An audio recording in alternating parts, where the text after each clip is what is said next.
My name is Ari Mendoza, and for most of my life, my family treated me like a backup plan. Not the dream. Not the pride. Not the future. Just the extra. The one you keep around in case the real star fails. But 2 weeks ago, I stood on a stage in front of 4,000 people, wearing a gold sash and a medal I paid for with my own blood, sweat, and years of silence, while my parents sat in the front row, stunned, pale, and shaking. They came for my sister. They didn't even know I existed there. They definitely didn't know I was about to speak. But this story doesn't begin on that stage. It begins 5 years earlier, in our living room, when my father looked at me like a balance sheet, and decided I wasn't worth the cost. 1. The meeting that changed everything. It was April. Acceptance Letters Day. My sister Sophia Mendoza burst into the house first, screaming, crying, shaking with excitement. I got into Belmont Prep, she yelled. Belmont Prep was elite. Private. Prestigious. $70,000 a year. Everyone hugged her like she'd just cured cancer. Then I walked in quietly. I placed my own letter on the table. Ridgeway State University, I said. Public. Affordable. Solid. $24,000 a year. Still expensive, but possible. That night, Dad called a family meeting. He sat in his leather chair like a CEO. Mom folded her hands like she was about to pray. Sophia stood by the window, glowing. I sat across from him. He cleared his throat. Sophia, he said, will fully cover Belmont. Tuition. Housing. Everything. Sophia screamed. Then he turned to me. Ari, we're not paying for your college. The words didn't land at first. I'm sorry? I said. Dad leaned back. You're smart, but you're not exceptional. Sophia has presence. She connects with people. She's an investment. You're independent. Then he said the sentence that burned into my spine forever. There's no return on putting money into you. I looked at my mom. She didn't look back. I looked at Sophia. She was already texting someone. That was the night I stopped being their daughter. And started becoming my own. 2. The pattern I couldn't ignore. This wasn't new. It was just the first time they said it out loud. When we turned 16, Sophia got a new Jeep. I got her old laptop with a cracked screen. When Sophia went to Europe, I worked at a grocery store. Family vacations? Sophia got her own hotel room. I slept on pull-out couches, or floors. In every family photo, Sophia in the center. Me, cut off at the edge. Once, I asked my mom if she noticed. She sighed. You're imagining things, Ari. But actions don't lie. One night, I saw a text on her phone to my aunt. Ari's smart, but she doesn't shine like Sophia. That sentence rewrote my future. 3. The night I chose myself. That night, I didn't cry. I opened my broken laptop and searched. Backhand index pointing right full scholarships for independent students. I found one program at Ridgeway. Only 4 students selected per year. Then another. Then another. I filled a notebook with plans. Jobs. Budgets. Schedules. My life turned into math. Morning cafe shift, 5 a.m. to 8 a.m. Classes, 9 a.m. to 4 p.m. Library, 5 p.m. to 11 p.m. Sleep, when my body allowed it. 4 hours a night. For 4 years. Every night, I whispered. Speaking head, this is the price of freedom. 4. Thanksgiving without a chair. Freshman year. I called home on Thanksgiving. I heard laughter. Dishes. Warm chaos. Is Dad there? I asked. A pause. He's busy. I opened Instagram. Sophia had posted a photo of the table. 3 plates. 3 chairs. Not 4. That night, something inside me went quiet. Not angry. Not sad. Just done. 5. The professor who saw me. Second semester, I took behavioral strategy with Dr. Elaine Porter. She was brutal. Legendary. My first essay came back. A plus. With a note. Pen, see me after class. I told her everything. The rejection. The jobs. The silence. She looked at me and said, Ari, have you heard of the Halstead Fellowship? Full ride. Living stipend. National. Only 15 students chosen per year. And one of them gives the graduation speech. She leaned forward. Let me help you be seen. 6. The grind years. I didn't party. Didn't date. Didn't sleep. I built a 4.0 GPA out of caffeine and rage. I fainted once in the cafe. The doctor said exhaustion. I went back to work the next day. Junior year, Dr. Porter nominated me. 3 interviews. 10 essays.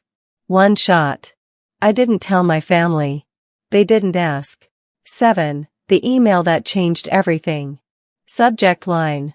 Halstead Fellowship, final decision. I opened it on the sidewalk. Congratulations. You have been selected. I cried on the curb. Ugly crying. People stared. I didn't care. I was free. 8. The transfer. Halstead allowed transfer to elite partner schools. One of them? Backhand index pointing right, Belmont Prep. Sophia's school. And Halstead scholars give the commencement address. Dr. Porter said quietly, if you go there, you'll be the one on stage. I transferred. And told no one in my family. 9. The moment Sophia saw me. 3 weeks into the semester. I was in the Belmont library. I heard, Ari? I looked up. Sophia. Holding her latte like it might fall. What are you doing here? I go here. Since when? Since August. Her face strained. Mom and Dad don't know. They never asked. She whispered, do you hate us? I looked at her and said, you can't hate people you stopped meeting. Then I walked away. 10. The call that came too late. Dad called me the next day. First time in 3 years. Ari, is it true you're at Belmont? Yes. Why didn't you tell us? Did you ever ask? Silence. We'll see you at Sophia's graduation, he said. Good, I replied. You'll finally see me too. 11. Graduation day, cliffhanger. 4,000 seats. Front row. Mom. Dad. Sophia. Cameras ready, for her. They didn't know. They were about to watch me. Graduation morning. May 19th. The sky was painfully blue. The kind of perfect weather that feels almost insulting when your chest is full of storms. Belmont Prep Stadium held over 4,000 people. Families poured in with flowers, balloons, camera flashes, and loud proud laughter. I didn't enter through the main gate. I went through the faculty entrance. My gown was black like everyone else's. But across my shoulders lay a gold sash. Pinned to my chest was the Halstead Scholar medallion. I sat in the front honor section, reserved for speakers. 20 rows behind me, Sophia was taking selfies with her friends. In the front row, center seats. My parents. Dad in his navy suit. Mom holding a bouquet of roses. Between them, an empty chair. Not for me. Never for me. They were smiling. Proud. Excited. For Sophia. They had no idea. The announcement. The president stepped to the podium. Ladies and gentlemen, welcome to Belmont Prep's class of 2026 commencement. Applause. Then the speeches dragged on. Honorary degrees. Faculty awards. Long introductions. My hands were folded in my lap. My heart was beating like it was trying to escape my ribs. Finally. And now, it is my great honor to introduce this year's Halstead Scholar and Valedictorian. My mother leaned toward my father. Dad raised his camera, aiming at Sophia. A student who demonstrated extraordinary resilience, discipline, and character. I stood. Please welcome. Ari Mendoza. For half a second. Nothing. Then 4,000 heads turned. Toward me. I walked to the stage. Each step echoed. And in the front row. I saw their faces change. Confusion. Recognition. Shock. My father's camera froze midair. My mother's flowers slipped from her hands. Sophia's mouth dropped open. I reached the podium. Applause exploded. They didn't clap. They couldn't move. For the first time in my life, they were looking at me. Not through me. Not past me. At me. The speech. I leaned into the mic. Good morning. My voice didn't shake. 5 years ago, someone told me I wasn't worth the investment. My mother covered her mouth. My father went pale. I was told to expect less of myself, because others already had. Silence. So I learned to expect more. I spoke about 3 jobs, 4 hours of sleep, ramen dinners, borrowed textbooks, lonely holidays. Not to make anyone feel sorry for me, but to show what quiet persistence looks like. I'm not here because someone believed in me, I said. I'm here because I learned to believe in myself. The crowd rose. Standing ovation. Thunder. I stepped back and saw my parents. Shattered. The confrontation. After the ceremony, in the reception hall, they came toward me. Like people walking through water. Dad reached me first. Ari, his voice cracked. Why didn't you tell us? I took a sip of water. Did you ever ask? Mom was crying. We didn't know, baby, we're so sorry. You chose not to see, I said calmly. Dad said, we made a mistake. You made a choice. Silence. I'm not angry anymore, I said. But I'm not who I was when I left your house. He whispered, what do you want from us? I looked at him. I don't want anything from you anymore. That's when it finally hit them. They didn't lose a daughter. They lost control. The aftermath. Friends of my parents came up to them. Diane, I had no idea Ari was Halstead Scholar. You must be so proud. My mother smiled through pain. Dad couldn't answer.